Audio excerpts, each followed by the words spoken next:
Fala galera, meu nome é Gilberto Melo e esse é o nosso curso de Umbanda. Hoje eu estou aqui para falar sobre a Umbanda e sua identidade com a cultura brasileira.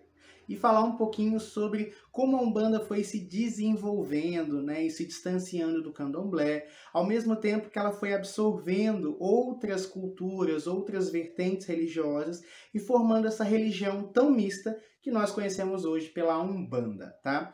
A gente já observou que a Umbanda é uma religião brasileira, tá? É uma religião que surge no Brasil e ela corresponde muito bem à nossa cultura, porque ela é uma miscigenação, como a nossa cultura é miscigenada, né? Nós temos aí a influência do povo africano, a influência do europeu, a influência do indígena que já morava na nossa terra.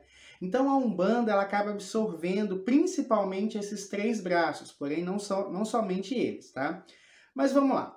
A Umbanda é um movimento que surge no Brasil e é muito parecido com o que aconteceu em outros países da América, né, que sofreu essa influência. Por exemplo, a gente vai ter o Voodoo ali no Haiti, em Nova Orleans, nos Estados Unidos, onde você tinha essa influência também, a santeria aqui em toda a América Latina é muito próxima também. Acontece essa miscigenação. Isso sempre aconteceu ao longo da história, quando povos diferentes coabitavam por uma situação. Aqui no Brasil, a gente tem uma realidade. Nós tínhamos aqui o indígena, que morava nessas terras, que morava no Brasil. O indígena, sofreu uma invasão, porque a descoberta do Brasil, na verdade, é uma invasão dos europeus a uma terra que já tinha dono, e ali ele começou a entrar em conflitos étnicos, e culturais com esse povo.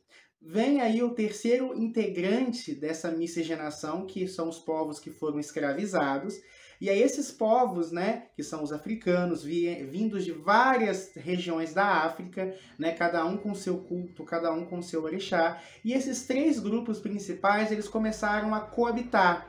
E é natural, que essa coabitação gerasse ali uma certa miscigenação, um certo sincretismo religioso. E desse sincretismo, dessa miscigenação, surge no plano físico a manifestação da Umbanda. Então, você vai ter dentro da Umbanda, por exemplo, o culto aos orixás, que deriva do africano. Você vai ter a associação desses mesmos orixás com os santos católicos, que vem de origem europeia. Você vai ter figuras cristãs e valores cristãos pregados dentro da Umbanda, fruto de toda essa influência cristã. Você vai ter, por exemplo, o uso de ervas, o uso de elementos, a própria manifestação dos caboclos representando os povos nativos aqui do Brasil.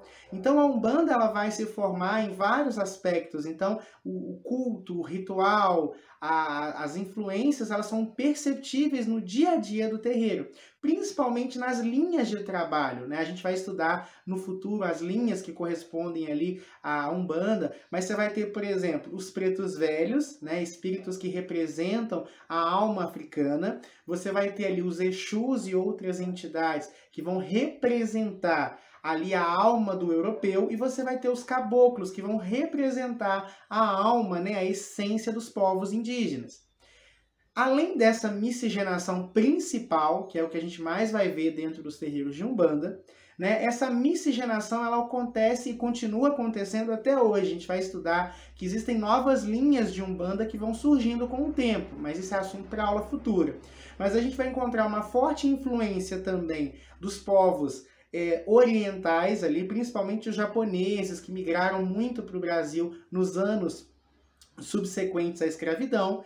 Então você vai ter ali a influência também do povo do Oriente, na chamada linha do Oriente. Os ciganos, que fazem parte da história do Brasil, apesar de haver um apagamento cultural muito forte dessa classe, desse povo, os ciganos estão aqui desde o início da colonização.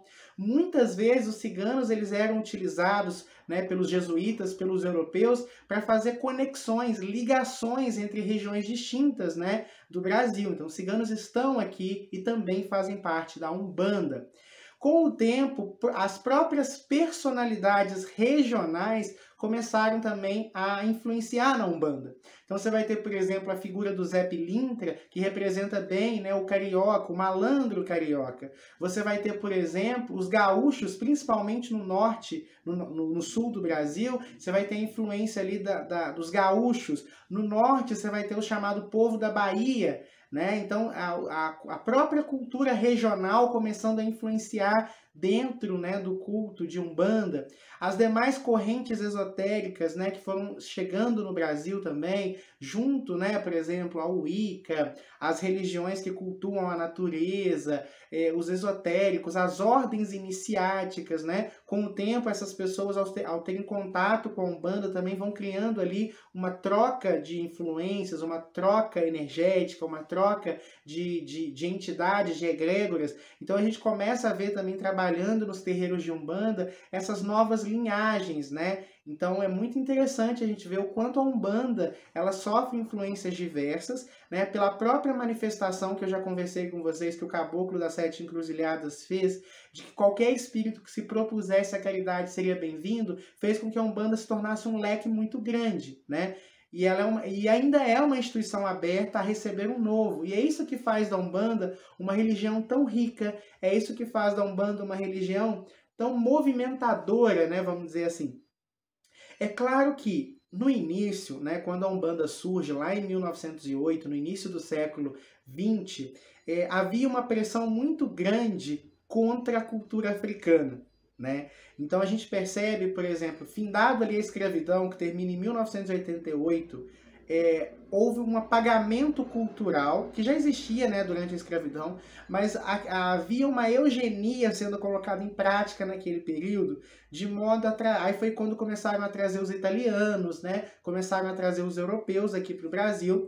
Então, assim, foi proibido. A capoeira era proibida, as macumbas, né? Macumba é um instrumento musical que acabou sendo associado ali à religião de Umbanda, as religiões de matriz africana de modo geral. Então foi proibido durante muito tempo. Os primeiros centros de Umbanda, né, os primeiros terreiros de Umbanda, recebiam o nome de santos católicos, né? Por exemplo, a própria tenda espírita Nossa Senhora da Piedade, tinha que ter toda essa associação com o cristianismo para ser menos perseguida, né? Os orixás ali eram representados através das imagens dos santos cristãos, justamente para evitar essa perseguição, para tirar um pouco do medo, porque havia também todo um medo que persiste até hoje, né? Que é mais uma ignorância a respeito dos fundamentos de Umbanda do que qualquer outra coisa. E aí a gente tem essa influência muito forte. Então, durante um período, né, a Umbanda ela queria afastar-se de suas raízes. É onde a Umbanda acabou se afastando muito do Candomblé. Quando você pega, por exemplo, um culto de Candomblé e um culto de Umbanda, você vê um distanciamento muito grande. É normal por se tratarem de religiões diferentes. Mas quando você percebe que elas derivam da mesma matriz, aí a gente começa a perceber que realmente a Umbanda, ela passa por um processo, né, que até hoje é muito questionado. Essa eugenia, por exemplo, eu sou um homem branco, né, que apresento esse curso para vocês. Esse apagamento cultural, onde você vê que a cultura dos negros, muitas vezes ela não está muito associada mais à Umbanda. A Umbanda, né, ela foi se elitizando, e é uma crítica, não é algo positivo. Isso do ponto de vista sociológico, tá? Que não é alvo aqui dos nossos estudos. Mas continuando, então. Então a Umbanda, ela foi passando por isso, por esse embranquecimento, né? Os próprios orixás, quando a gente pega, por exemplo, a imagem de Iemanjá mais comum, ela é representada de maneira branca, e ela é uma divindade africana. Então são alguns questionamentos que é cabível ali para aquela pessoa que está se desenvolvendo na Umbanda.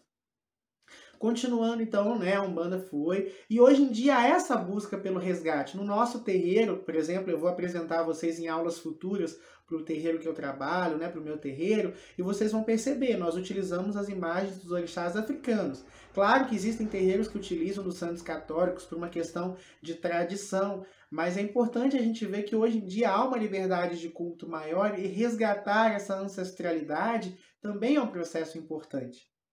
Tá? Então a Umbanda ela sofre essas influências. A Umbanda tem uma aproximação também muito forte com o espiritismo. tá?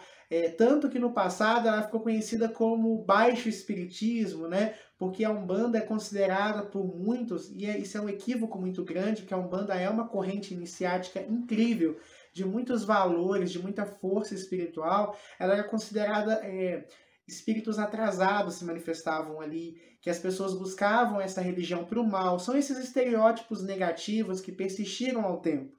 Hoje em dia, os irmãos espíritas, né, principalmente aqueles mais esclarecidos, têm mudado muito essa percepção.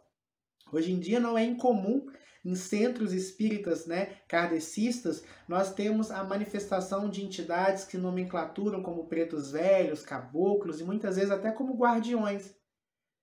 Então é interessante essa abertura, porque quando a gente pega a história do Pai Zélio, que a gente vai contar na próxima aula, a Umbanda surge de um preconceito, né, de uma reunião espírita. Não cabia a manifestação desses espíritos. Então, a Umbanda ela foi vista pelo próprio Espiritismo, que também sofria sua perseguição, como algo deplorável, como algo negativo. E esse ranço, muitas vezes, é perpetuado até hoje nas falas de algumas das lideranças, né, dos nossos irmãos espíritas. Graças a Pai Oxalá, isso tem mudado bastante. Outra coisa importante, do Espiritismo nós herdamos, né, o contato mediúnico, algumas palavras que são comuns dentro da cultura africana, como karma, dharma, mediunidade, incorporação. Né? Então a gente herda também do Espiritismo muitos conceitos, né, sobre o plano espiritual, sobre o mundo espiritual. Do africano, como eu já falei, a gente herda o culto aos orixás, herda um pouco da sua sabedoria ancestral, herda a sua magia, o seu fetichismo, né? Ou seja, o uso de elementos ali dentro da sua magia. Do catolicismo, né, nós herdamos ali as figuras dos santos, nós herdamos ali a associação com os nossos orixás, os valores cristãos que são pregados também dentro da Umbanda. Né? A Umbanda é também considerada uma religião cristã, porque ela preza pelos valores, né? Não é incomum a citação de salmos, o uso de elementos católicos como a Bíblia, o terço.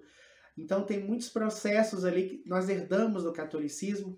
Da cultura, né, indígena, nós herdamos ali o uso de ervas, a pagelança, as orações, os ritos, a própria linhagem dos caboclos. Do povo do Oriente, a sabedoria ancestral que esse povo carrega sobre vida, né? A sabedoria que eles têm é muito bem-vinda, o uso de oráculos, o uso de cristais, cromoterapia e tantos outros processos que eles utilizam. Dentro dos ciganos, o seu movimento, o seu axé, a sua sabedoria, o seu poder também cabe dentro das lides de Umbanda. Então percebam o quanto a Umbanda se enriquece. Muitas pessoas acham que por essa manifestação tão ampla de Umbanda, a Umbanda ela se perde, muito pelo contrário, a sua identidade se fortalece através de todas as pessoas, de todos os agrupamentos espirituais, de toda a história que envolve a Umbanda, ela só se enriquece, torna ela mais rica, mais nobre de valores.